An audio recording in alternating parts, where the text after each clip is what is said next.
I'm going to answer any questions, but I just want to, I'm glad Jerry put this together. I'm very passionate about this, and this concept started really when my daughter started first getting recruited, and I really don't believe college athletics, football in particular, has done a great job with this. You hear the comment, everybody's challenged about APR, everyone's challenged about graduation rate, and I don't think that's enough. And we don't want to be a program that just complains about things. We're not. So the job of the mission of the university, you keep hearing about graduation of players, and there was an era where I remember when I was a young person, when you graduated, you had a job. There was usually jobs available now. After hearing it so many times, or witnessing it with players we coach, where they get a job or they get a degree, and I don't want to say it's a meaningless degree because that's not fair, but maybe it's a major they're not interested in, maybe it's just a survival degree, which happens, and then they graduate, they put so much time and effort into this, and they don't have a job opportunity to wait for it. And what really sparked it was when my oldest daughter started getting recruited, and I went on the visits, and they started talking about locker rooms and et cetera, and I didn't care. All I cared about is what are you going to do for my kid when it's done. And that's when we started real life applications. We started in Florida, and then we've taken it here, and it's really taken off here, number one, because, well, first of all, the time and effort. Ryan Stamper is full-time devoted to it. I would say I spend, I don't want to give you a percentage because I'm not sure, but a good majority of my time in spring is making sure that we kids are getting shadow opportunities and internships, and we do a good job. Once a week we take football time away from football, and we spend it with real life, we call real life application, real life Wednesdays this year. So I just want to share that with you. I just want to make sure that, the second point that I think that colleges need to do, universities need to do a better job. Sure, our kids have built-in advantages, especially the guys that are on scholarship. They have tutors, they have meals, they obviously get their school paid for, but they're also against it a little bit. That's the normal student, the good student, has an opportunity to have internships. There's time, and we've tried to do that in the past, and unfortunately, everyone's requesting 12 to 16-week internships. There's not a window of opportunity for our guys to do that. So our Maymaster, we took, and we've done many internships, 3 to 4 week internships. JP Morgan Chase is going to work with us and put together one next year. We're hoping to get that done specifically for OSU football players, so they can fit that mini internship in there, because the two things that employers look for are community service and job experience, and our guys get plenty of community service, but they don't get the job experience. So the amount of effort and time that Ryan Stamper, our staff, myself, put into securing these opportunities for our players is endless, and it's about as good a feeling as you can have to see guys get opportunities because of this program. And then finally, today is the culmination. We have John McConnell coming in to visit with our team. We have had selected speakers throughout, all the way from Jamie Dimon, and also the culmination today is going to be John McConnell and some great speakers in between. I think we should get a list of them, guys. There's Cameron Mitchell, there's Jordan Kaufman, Mike Andrews. So we had some really good speakers along our journey. And everybody gets a shirt and tie, gets cleaned up. The barber was in the last couple of days, and they look good, and they're going to the networking officially begins for some of those guys today. And they have a nice leather folder. They go over, they collect business cards. We have our kids on LinkedIn so they can start the network process, and then we go with it. I had a meeting with each player after spring ball, and we didn't talk football at all. We all talked about our 5-year plan, 10-year plan, and how we're going to get there.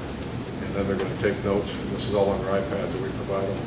And then after this job fair, I'm going to meet with each one individually again, and they're going to take notes from what they experienced today. So obviously, we're not just talking about it. This is a lot of effort gone into this.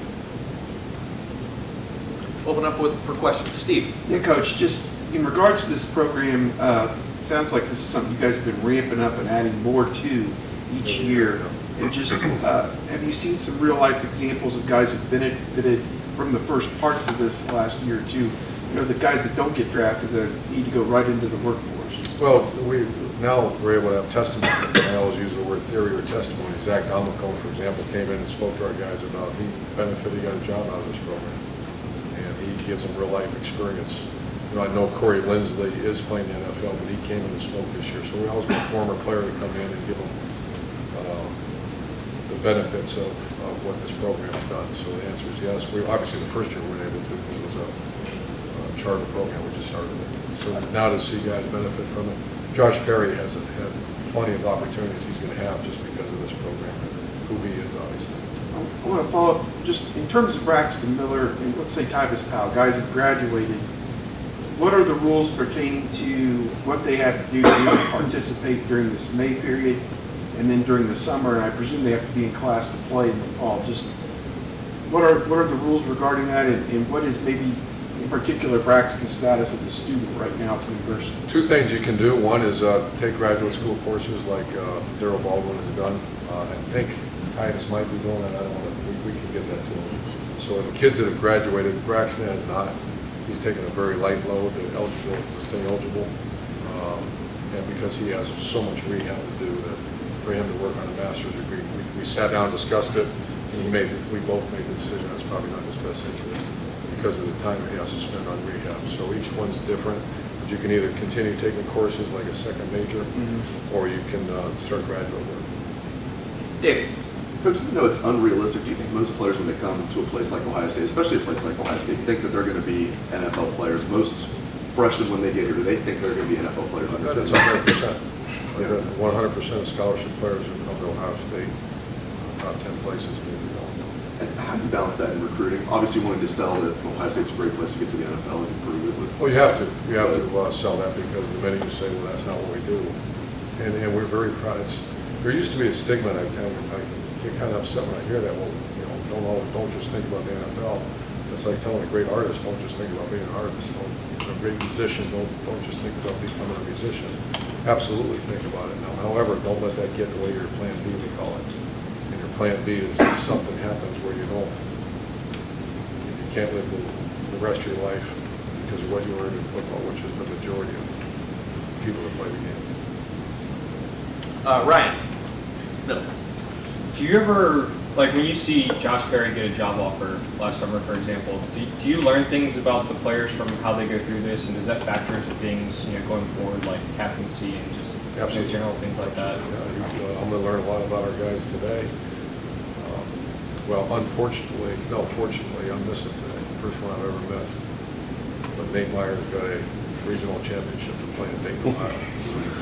So first one I'm going to miss. But absolutely, I learned so much about our players, and whether it be captain, whether it be represent the Big Ten at media days, all the above.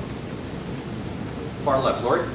Along those lines, are there transferable skills that they're picking up in this program that they apply to football? Do they approach maybe football more professionally, or is there any benefit from a football standpoint for this? Well, I think it's all tied together, but we have on purpose, sometimes we'll have agent education as part of this as well. That was Corey Lindsey. I think part of his message was to have the misunderstanding that, to have him, he actually went through a paycheck. When you pay your taxes, when you pay your agent, when you pay this, you're going to find out that everybody tells you that it's not that. It's not the Aaron Rodgers contract. It's the typical rookie contract. And I think that's good that everybody understands that. This plan B is real important. Even if you play 5-6 years, you're going to have to work for another 35, 40 years. How much can you make that a part of your recruiting pitch, though, Urban? Because I don't imagine a high school young man wants to imagine that they'll ever have to deal with real life, let alone prepare for it. I think that's changed a little bit. I think that there's been so much emphasis in education on it. And usually the ones we deal with, Plan B is a big part of it. You sit with the mom and dad, and mom and dad's get it. And maybe an 18 or 17-year-old thinks this, but it's been a home run. It's been a hit, obviously, recruiting as well. If someone recruited my daughter and told us, or Nate coming up the ranks, we do this for you, I'm shaking their hand and saying, that's where you're going. And that's why we're real proud of it. Good luck to me. Tim. Urban, if you were at Bowling Green, I'm wondering would you have the same response from like big time industry, et cetera, like you have here and stuff. But is that taking advantage also of y'all's status as Ohio State, I mean, you find companies wanting to be part of it? Over the top. Over the top. And here's what they're telling me, corporate America, and I single out a few, but many guys said, who does not want to hire a guy that knows about selflessness, being part of a team, commitment, time management, and more importantly, solving issues in front of 30 million people on television, playing Oregon, or whatever the millions it was, or 110,000. Our guys go to work every day in front of 110,000 people. Everybody wants to hire those guys. Unfortunately, I don't think people have done a great job getting those guys in front of corporate America. We have, and now it's over the top. Here's our built-in advantage. I've tried this other places. Corporate America is 2 miles away. Sometimes your corporate America is 2.5, 3 hours away. It's hard to get them here, or to get them to be a part of it. And when you start talking about shadow opportunities, entering up to, J.P. Morgan Chase and Huntington, and what these people mean to this community, and they want Ohio State people, the right people. Yeah. And that's not everybody. That's the other thing. That, the guys that are, they're not very disciplined human beings, we don't have to worry about shadow opportunities because you're not doing it. But the real guys that handle the business, yeah, we'll buy you the shirt, we'll buy you the tie and the jacket, and we even get you there. You touched on it, I'm going to ask you, talk about your son, getting to watch him suit up in football last fall at your coach's convention, and watching him now. What is this? I'm not getting into the new Urban Meyer, but what is it like to see your son sort of following in your footsteps, but on a team that's excelling? What does it mean to you? Well, I've been lucky that all 3 of my children have been really well coached. We have a great baseball coach, a great team. He's learning incredible life lessons, because I watch more of that than just going games. I love watching him win, but I want him to learn the great lessons that athletics teach him, and it's been phenomenal. So real emotional to watch him, to see him get. I get more damn nervous than he does. Yeah, the backhand, we have a no-hitter going, he gets a backhand, and I'm like, oh, and he made the play, and you're like, oh my God. So it's just, I'm living the dream, man, to see him do that. Yeah. I can't think of anything better. Bill. I want to ask you a football question. Has Braxton started throwing? Where is he in the progression? He's throwing, oh no, he started throwing now. I think he's up to 35 yards.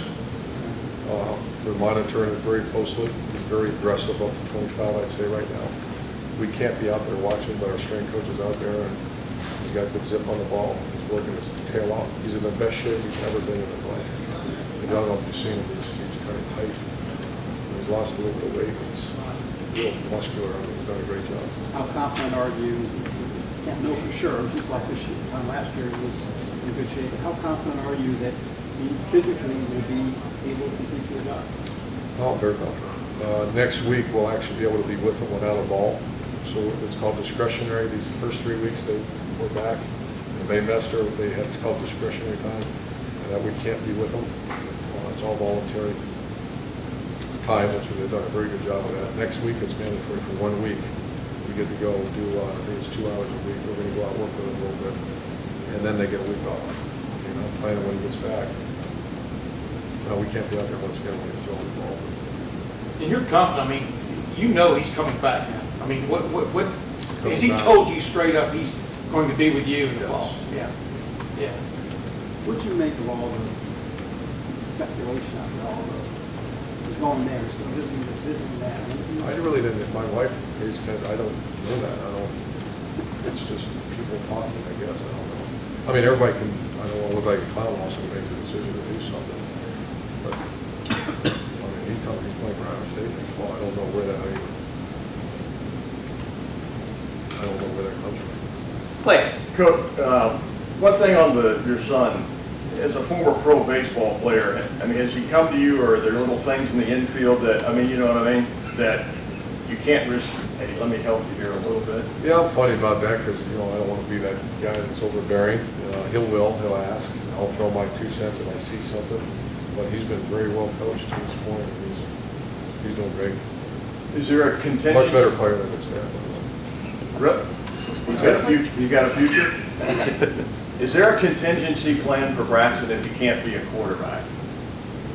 Oh, Have great you- question. I'm not, Have you discussed him playing another position? no. He's good at QB. No, the objective is getting healthy and getting healthy to be quarterback. Now, we're going to get ready and close, but Tim, you had asked me about, you had given me that one question about you, Coach, and tonight, and getting the freshmen to buy in and to realize that, hey, football could be over, the plan B. Do you mind just No, articulating that? I forget what questions I'm asking sometimes, but I want, Herbie, do you find these guys go through a little osmosis or transition to where they understand, from like you said, coming in, everybody wants to be an NFL player, that they understand through this program that there are other things you need to be taken care of? Well, here's a great example. Every kid, not every kid, a majority of our players, what do you want to do? I want to be in business. Okay, let's go with that a little bit. What does that mean? And I'm embarrassed to say I wasn't quite aware what that meant when we first started this program. And business, you got so many opportunities to go in whatever direction you want. You want to be in law enforcement, it's endless what you can do. You want to be in sports administration, nowadays it's endless what you can do. So it's our job to expose them. So if you're sitting in the back room as a freshman, you say, I want to be in business. We've had people from financial planning, entrepreneurs, sales, marketing, all those people come in, tell them what your career path is, tell them what a day in the life of what you do is. The kid might say, that sucks, I don't want to do that. Or that's very appealing to me. And then they start migrating to those people. And so when you walk into a job fair tonight, the way Ryan has it set up, each room has got the different, so they go to where they're interested. And that's when we start collecting business cards. Next week, we'll actually take a team meeting and make them sure they'll LinkedIn and email the people they met. So now the official network process is begun. So it's really cool. I mean, once again, I didn't know, we didn't have this when I was a young person, so I didn't really know, how many kids know what they want to do? And so it's our job, and that's why I think colleges have failed a little bit, not just, I can't speak for like the engineering department or business department, I'm not sure universities have done a very good job of that, exposing them to different careers. And, once again, if you're a corporate American, who does not want to hire that 3.5 student as a football player at any university? Whether it be Bowling Green, Miami, Cincinnati, or Ohio State, who doesn't want to hire that guy? They have leadership skills, they have time management skills, they understand about being selfless. The great ones, I mean, the ones that get it, not all of them, but those. And that's our job to expose them to these companies.